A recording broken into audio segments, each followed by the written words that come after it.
Story time. The Little Prince. Chapter 2. So I lived my life alone, without anyone that I could really talk to, until I had an accident with my plane in the desert of Sahara 6 years ago.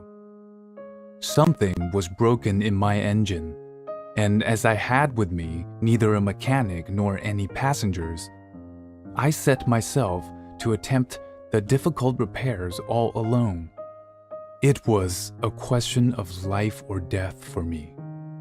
I had scarcely enough drinking water to last a week. The first night, then, I went to sleep on the sand, 1,000 miles from any human habitation. I was more isolated than a shipwrecked sailor on a raft in the middle of the ocean. Thus, you can imagine my amazement at sunrise when I was awakened by an odd little voice. It said, "If you please, draw me a sheep." What? Draw me a sheep. I jumped to my feet, completely thunderstruck.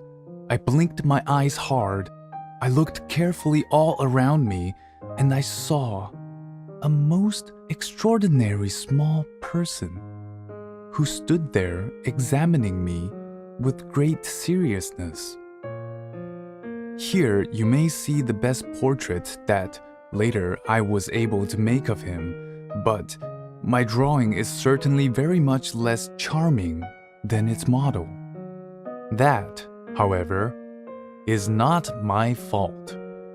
The grown-ups discouraged me in my painter's career when I was 6 years old, and I never learned to draw anything except boas from the outside and boas from the inside.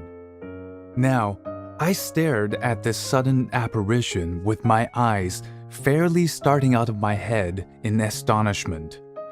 Remember, I had crashed in the desert 1,000 miles from any inhabited region, and yet my little man seemed neither to be straying uncertainly among the sands, nor to be fainting from fatigue, or hunger, or thirst, or fear. Nothing about him gave any suggestion of a child lost in the middle of the desert, 1,000 miles from any human habitation. When at last I was able to speak, I said to him, "But what are you doing here?"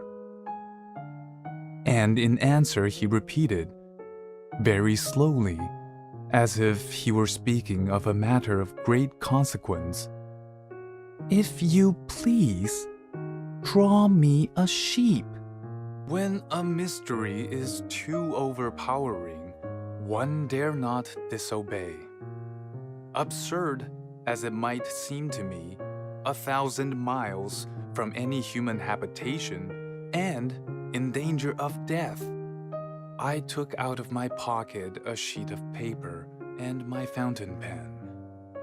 But then I remembered how my studies had been concentrated on geography, history, arithmetic, and grammar. And I told the little chap, a little crossly too, that I did not know how to draw. He answered me, "That doesn't matter. Draw me a sheep."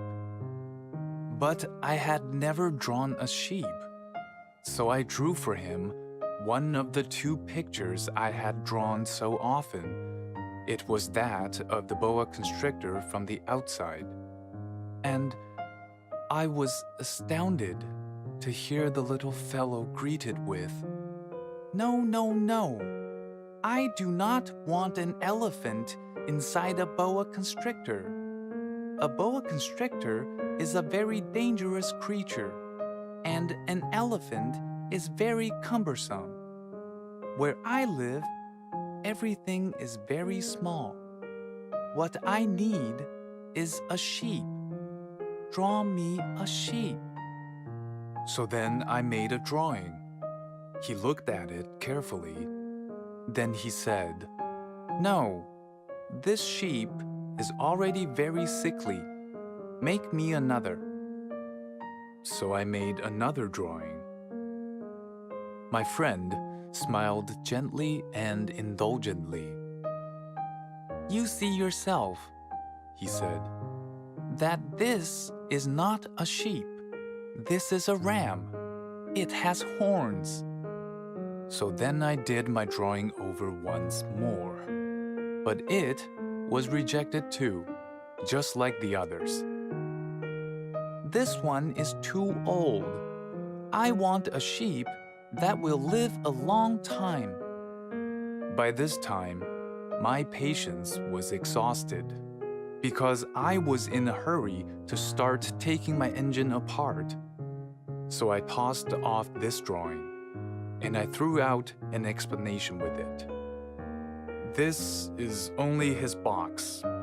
The sheep you asked for is inside." I was very surprised to see a light break over the face of my young judge. "That is exactly the way I wanted it. Do you think that this sheep will have to have a great deal of grass?" "Why?" "Because where I live, everything is very small." "There will surely be enough grass for him," I said. "It is a very small sheep that I have given you." He bent his head over the drawing. Not so small that...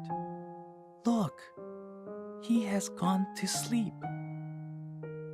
And that is how I made the acquaintance of the little prince.